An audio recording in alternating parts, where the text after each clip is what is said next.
Bismillahirrahmanirrahim. Assalamualaikum warahmatullahi wabarakatuh. Selamat siang semuanya. Bertemu lagi dengan saya Vina Nurrahmaniyah di video pembelajaran kimia hari ini. Oke, sebelumnya kita sudah belajar mengenai perkembangan model atom, di mana ada model atom menurut Dalton, Thomson, Rutherford, dan lain sebagainya. Baik, sekarang kita akan belajar mengenai perkembangan sistem periodik unsur dan penentuan golongan periode suatu unsur. Nah, sebelum belajar, alangkah baiknya kita berdoa terlebih dahulu. Berdoa sesuai agama dan kepercayaan masing-masing dipersilahkan.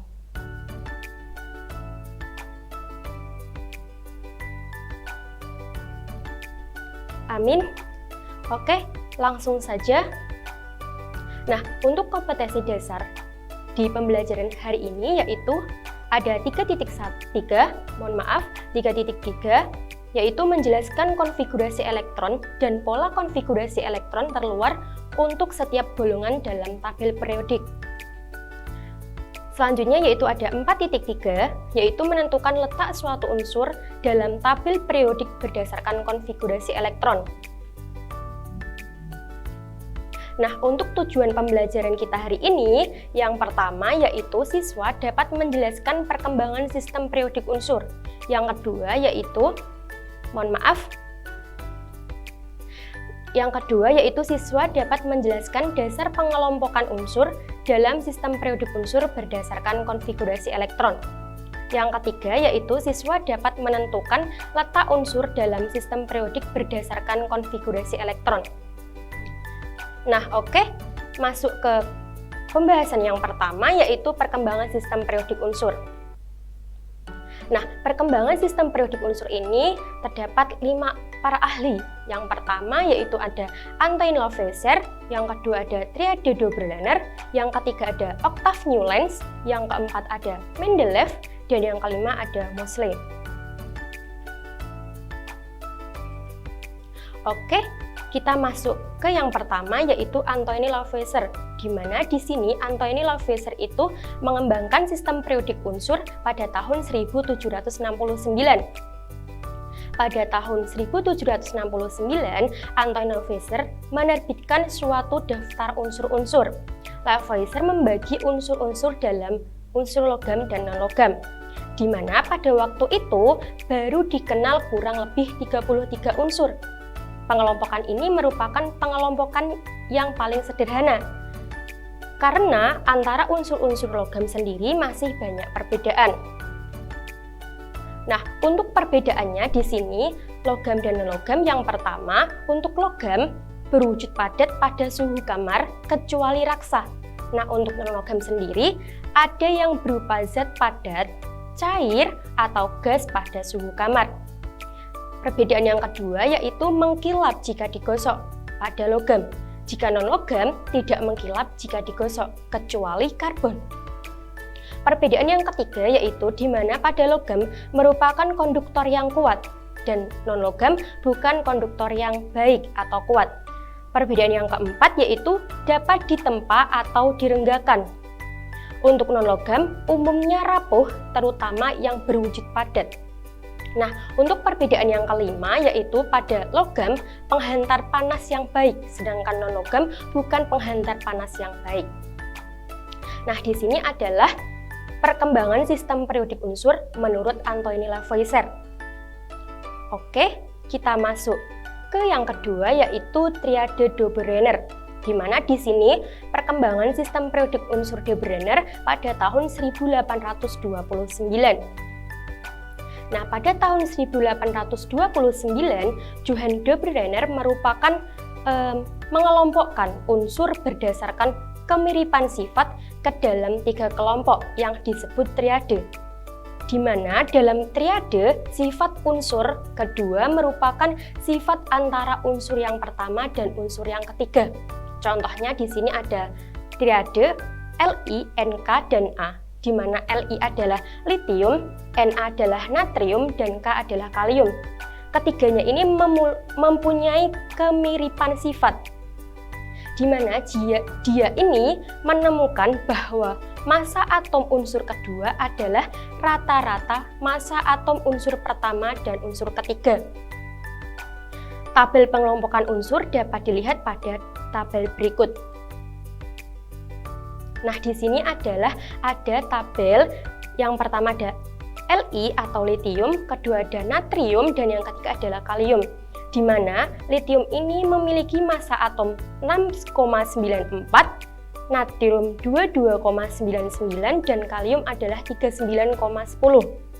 Nah, di pengelompokan ini, unsur yang kedua merupakan rata-rata dari massa atom unsur pertama dan unsur ketiga.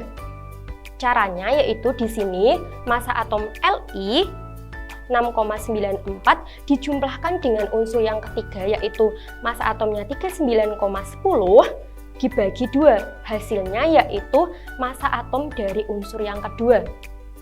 Seperti itu. Itu adalah pengelompokan dari yang kedua, triade Doberer. Namun di pengelompokan ini terdapat kelemahan, teman-teman. Kelemahannya apa? Kelemahannya yaitu tidak semua unsur dapat digolongkan menjadi triade atau 3-3 seperti pada triade Doberer. Sebelumnya yang Ibu sudah contohkan yaitu ada Li, Nk, dan K. Nah, di sini yang ketiga ada pengelompokan menurut oktav Newlands, di mana pengelompokan ini yaitu pada tahun 1865. Pengelompokan unsur-unsur berdasarkan kenaikan massa atom dan keterkaitannya dengan sifat unsur.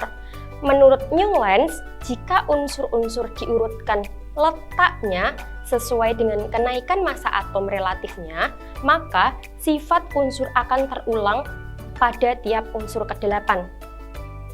Keteraturan ini sesuai dengan pengulangan not lagu atau disebut oktav, sehingga disebut oktav atau hukum oktav, law of octaves. Oke, untuk lebih jelasnya kita dapat melihat tabel di slide selanjutnya. Nah, di sini teman-teman. Nah, di sini ada unsur H dengan F, di mana di sini itu terdapat perbedaan 1 oktav. Kemudian ada FCl itu berbeda 1 oktav, teman-teman. Jadi di sini untuk pengelompokan oktav Newlands itu sesuai pada tabel yang sudah tertera di layar ya, teman-teman. Selanjutnya di sini ada Li dan Na. Li Na ini memiliki perbedaan 1 oktav. Kemudian ada Na dan K, ada BeMg, MgCa, dan seterusnya. Tetapi pengelompokan ini terdapat kelemahan, teman-teman. Nah, kelemahannya apa? Kelemahannya yaitu hanya cocok untuk atom yang memiliki massa atom kecil atau AR-nya itu kurang dari 40. Oke, oleh karena itu, karena adanya kelemahan, nah di sini itu dilakukan perkembangan lagi, di mana yang keempat itu adalah perkembangan dari Mendeleev. Oke, Mendeleev ini memperkembangkan sistem periodik unsur pada tahun 1869. Nah, Mendeleev ini terdapat 63 unsur yang dikelompokkan berdasarkan kenaikan massa atom dan kemiripan sifat. Mendeleev menempatkan unsur-unsur yang mempunyai kemiripan sifat dalam satu laju vertikal yang disebut golongan, laju horizontal yaitu unsur yang berdasarkan kenaikan massa atom relatifnya atau disebut periode. Nah, di sini ada daftar periodik Mendeleev yang dipublikasikan tahun 1872. Nah, ini adalah tabel yang dikembangkan oleh Mendeleev. Di sini ada grup 1 di mana ada H, Li, Nk, K, Cu, Rb, Ag, dan Cs. Dan seterusnya. Di sini ada banyak grup ya, teman-teman. Ada grup 1, grup 2, grup 3, grup 4, grup 5, dan sebagainya. Nah, akan tetapi pengelompokan sistem periodik unsur ini masih terdapat kelemahan. Kelemahannya yaitu panjang periodenya itu tidak sama. Beberapa unsur ini tersusun dengan urutan yang terbalik. maksudnya gimana? Yaitu massa atomnya itu tidak naik, tetapi turun. Misalnya nih, pada AR39,9 ditempatkan sebelum K dengan massa atomnya 39,1. Nah, ini kan tidak sesuai ya, tidak urut. Di mana selisih massa unsur yang berurutan itu tidak selalu 2, tetapi berkisar antara 1 dan 4. Sehingga sukar meramalkan massa unsur yang belum diketahui secara tepat. Nah, oleh karena itu, karena masih adanya kelemahan ini, dikembangkan lagi teman-teman. Selanjutnya yaitu dikembangkan oleh Moseley yang namanya sistem periodik modern. Di mana sistem periodik modern ini yang kita gunakan sekarang teman-teman. Di mana pengelompokan unsur-unsur sistem periodik modern ini merupakan penyempurnaan hukum periodik Mendeleev yang disebut juga sistem periodik bentuk panjang. Sistem periodik modern disusunkan berdasarkan kenaikan nomor atom dan kemiripan sifat, di mana lajur horizontal yang disebut periode disusun berdasarkan kenaikan nomor atom, sedangkan lajur vertikal disebut golongan disusun berdasarkan kemiripan sifat. Nah, untuk lebih jelasnya lagi mengenai sistem periodik modern, ini ada gambar ya teman-teman. Nanti gambarnya tetapi di slide selanjutnya. Oke, kita lanjut ke materi lagi. Nah, sistem periodik modern ini terdapat 7 periode dan 8 golongan teman-teman, di mana setiap golongan ini dibagi lagi menjadi 2, yaitu golongan 8A, digolongkan menjadi 8 golongan A dan 8 golongan B. Nah, di golongan A ini ada 1A sampai 8A. Nah, di golongan B juga seperti itu, ada 1B sampai 8B. Nah, unsur golongan A ini disebut golongan utama dan golongan B disebut golongan transisi. Seperti itu ya. Oke, kita lanjut. Pada periode 6 dan 7 terdapat masing-masing 14 unsur yang disebut unsur transisi dalam, yaitu unsur laktanida dan aktinida. Seperti itu. Oke, kita lanjut ke slide selanjutnya. Nah, nama-nama golongan pada unsur golongan A atau golongan utama di sini ada golongan 1A yang disebut alkali, kemudian golongan 2A yang disebut alkali tanah, golongan 3A yang disebut golongan boron, kemudian golongan 4A yang disebut dengan golongan karbon, golongan 5A yang disebut dengan golongan nitrogen, golongan 6A disebut golongan oksigen, dan golongan 7A disebut golongan halogen, dan yang terakhir di sini adalah golongan 8A atau disebut golongan gas mulia. Nah, di 8 golongan ini ada sifatnya masing-masing teman-teman, akan tetapi tidak dibahas di pertemuan ini. Nanti akan dibahas di video selanjutnya. Oke, ini adalah gambaran dari tabel periodik modern yang kita gunakan sekarang. Pasti teman-teman sudah tahu kan ya, kalau misalnya golongan itu adalah yang tegak lurus. Dan untuk yang periode adalah yang mendatar. Nah, oke. Nah, itu untuk golongan A berwarna biru.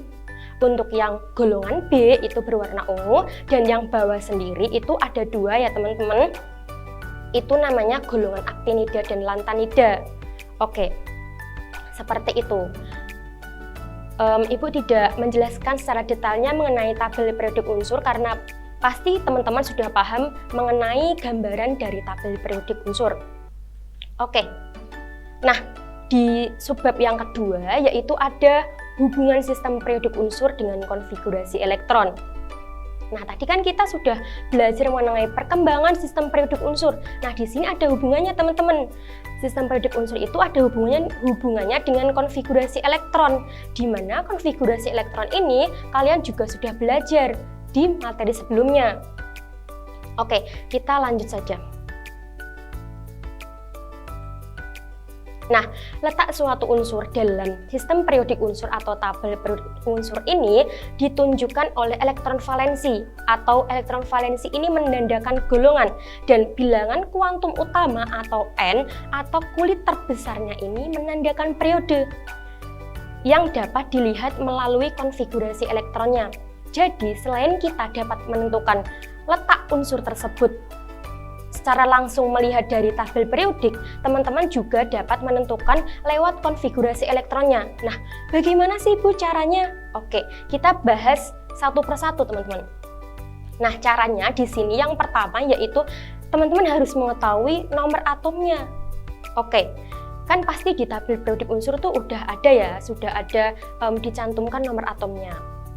Oke, gampang lah ya untuk mengetahui nomor atom. Kemudian yang kedua yaitu setelah kita mengetahui nomor atomnya, kita harus membuat konfigurasi elektronnya.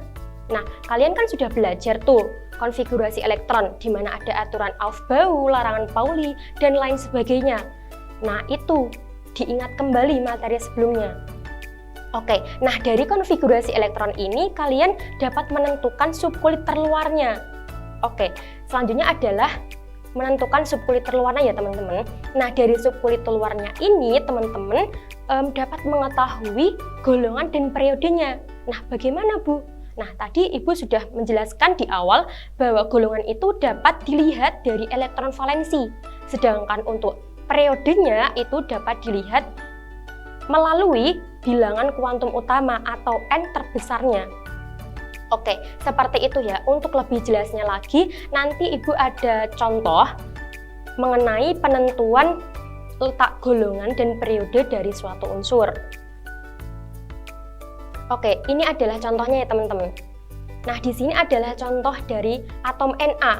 Na di sini memiliki nomor atom 11. Karena Ibu tadi sudah menuliskan nomor atomnya adalah 11, jadi teman-teman untuk langkah yang pertamanya itu tidak usah dicari karena sudah tercantum dalam soal. Oke, lanjut ke cara yang kedua yaitu apa teman-teman?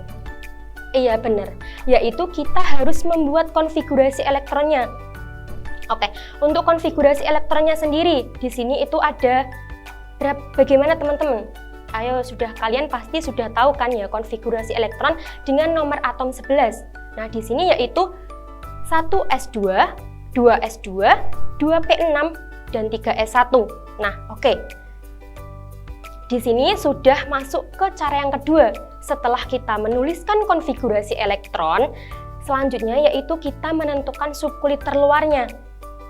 Di mana subkulit terluarnya di sini yaitu 3s1. Karena yang paling luar. Oke, paham ya dari sini yaitu paling luar, paling akhirnya. Oke, selanjutnya yaitu elektron valensinya itu dapat kita lihat dari subkulit terluarnya itu. Dari subkulit terluar kita dapat mengetahui golongan dan periodenya. Oke, untuk golongan tadi ditunjukkan dengan apa teman-teman? Oke, yaitu dengan elektron valensi. Nah, di sini elektron valensi adalah 1, maka termasuk golongan 1A. Gitu ya. Oke. Nah, apa sih Bu elektron valensi itu? Nah, elektron valensi itu adalah elektron yang paling terluar. Tadi kan teman-teman sudah mencari subkulit terluarnya. Berarti yang ada di subkulit terluarnya itu adalah elektron valensinya, teman-teman. Seperti itu ya. Nah, di sini karena tadi termasuk golongan 1A, nah kalian pasti bertanya, Bu, kok 1A sih? Kan di golongan itu ada golongan B juga, gitu. Oke. Bahas ya, di sini kenapa di golongan A? Karena elektron valensinya itu terletak di subkulit S, teman-teman. Nah, karena subkulit terluarnya adalah 3s1, kan S tuh. Nah, makanya di sini termasuk golongan 1A, bukan 1B. Seperti itu ya. Oke, selanjutnya yaitu periodenya. Sekarang, periode itu dapat dilihat dari bilangan kuantum utama atau N terbesarnya, di mana di sini N terbesarnya itu adalah 3. Kok dapat 3 bagaimana Bu? Nah, tadi di subkulit terluarnya itu ada 3s1. Nah, untuk bilangan kuantum utama N itu berada di paling depan, yaitu 3. Nah, N terbesarnya adalah 3. Jadi, untuk Na itu terletak di periode 3. Jadi dapat disimpulkan bahwa Na itu terletak di golongan 1A periode 3. Nah, setelah kalian menentukan melalui konfigurasi elektron, kalian dapat mengecek di tabel periodik unsur modernnya. Sama atau tidak letaknya, seperti itu ya. Jadi, untuk menentukan letak Na itu, selain kita dapat melihat dari tabel periodik unsur secara langsung, kita dapat menentukan lewat konfigurasi elektronnya. Seperti itu ya teman-teman. Oke, sekarang lanjut ke contoh soal yang kedua. Agar kalian lebih paham lagi mengenai penentuan golongan dan periode, nah di sini contoh yang kedua yaitu SC dengan nomor atom 21. Nah, ini nomor atomnya sudah diketahui teman-teman, jadi teman-teman nggak usah nyari lagi. Lanjut ke langkah yang kedua, yaitu membuat konfigurasi elektronnya. Oke, untuk konfigurasi elektron dengan nomor atom 21, yaitu 1s2, 2s2, 2p6, 3s2, 3p6, 4s2, dan 3d1. Nah, teman-teman pasti tahu dong, langkah selanjutnya itu apa? Iya, benar. Yaitu langkah selanjutnya adalah kita menentukan subkulit terluarnya. Di mana di sini subkulit terluarnya berapa, teman-teman? Iya, yaitu 4s2, 3d1. Oke, di sini sudah tertulis di mana subkulit terluarnya yaitu 4s2 dan 3d1. Nah, langkah selanjutnya di sini setelah kita mengetahui subkulit terluarnya, pasti kita sudah tahu di mana golongan dan periodenya. Iya, untuk golongan sendiri itu dapat ditunjukkan dari elektron valensinya. Seperti penjelasan Ibu sebelumnya ya. Jadi, untuk elektron valensinya di sini adalah hanya ada 2 dan 1. Kok ada 2, Bu? Nah, kalau ada 2 di sini itu dijumlahkan, teman-teman. Jadi, untuk elektron valensinya 2 ditambah 1 berarti 3. Nah, berarti termasuk di golongan 3. 3A atau B? Nah, di sini 3B, teman-teman. Kok 3B, Bu? Kenapa nggak A? Tadi sebelumnya A. Oke, karena di sini adalah apa, teman-teman? Alasannya kenapa di B? Oke, iya benar ya. Jadi, kenapa di golongan B? Karena elektron valensinya itu terletak pada subkulit S dan D. Iya, sebelumnya kan kalau di golongan A itu S saja. Nah, tetapi di golongan A itu bisa S dan P. Nah, untuk di golongan B ini S dan D, seperti itu ya. Jadi, di sini SC itu termasuk di golongan 3B. Oke, untuk periodenya nih sekarang. Periodenya tadi ditunjukkan melalui apa, teman-teman? Iya, bilangan kuantum utama atau N terbesarnya. Di mana di sini N terbesarnya itu berapa, teman-teman? Iya, 4 ya, karena di sini subkulit terluarnya itu ada 3D1, 4S2, teman-teman jadi jangan bingung, kok ada 3 sama 4, Bu? Nah, 3, 4 itu yang lebih besar yang mana? Yang 4 kan? Ya, oke. Jadi untuk periodenya itu periode 4, karena N terbesarnya di sini adalah 4. 3 lebih besar dari, mohon maaf, 4 lebih besar dari 3, seperti itu. Nah, jadi kesimpulannya di sini yaitu SC itu terletak di golongan 3B periode 4. Oke, teman-teman bisa mengecek kembali di tabel periodik unsur teman-teman yang teman-teman miliki. Apakah benar SC itu terletak di golongan 3B dan periode 4? Nah, bisa dicocokkan ya teman-teman. Itu contoh dari penentuan golongan dan periode. Dari sini semoga dapat dipahami ya teman-teman. Oke, selanjutnya. Nah, di sini karena teman-teman sudah belajar banyak, tadi ada perkembangan sistem periodik unsur dan penentuan golongan periode dari suatu unsur. Nah, untuk kesimpulan video pembelajaran kita hari ini yaitu sistem periodik adalah susunan yang menampilkan unsur-unsur kimia berdasarkan kesamaan sifat kimia dan nomor atomnya. Nah, sistem periodik unsur mengalami perkembangan, di mana perkembangan sistem periodik unsur ini dimulai dari Lavoisier, kemudian Dobereiner, Octave Newlands atau Johann Newlands, Dmitri Mendeleev atau bisa disebut Mendeleev, dan Henry Moseley atau sistem periodik modern yang kita gunakan sekarang. Seperti itu ya teman-teman. Oke, untuk kesimpulan selanjutnya di sini yang kedua yaitu letak unsur dalam sistem periodik pada dasarnya dapat ditentukan dari konfigurasi elektronnya, di mana letak golongan ditentukan dari jumlah elektron valensinya teman-teman. Kemudian untuk periodenya itu dapat ditentukan dari bilangan kuantum utama atau N terbesarnya. Untuk caranya bisa dilihat kembali di video Ibu yang tadi sudah Ibu jelaskan, banyak sekali mengenai cara-cara penentuan letak golongan dan periodenya. Oke, terima kasih. Sekian dari Ibu, semoga apa yang Ibu sampaikan di video pembelajaran kali ini dapat bermanfaat. Selamat belajar. Terima kasih. Wassalamualaikum warahmatullahi wabarakatuh.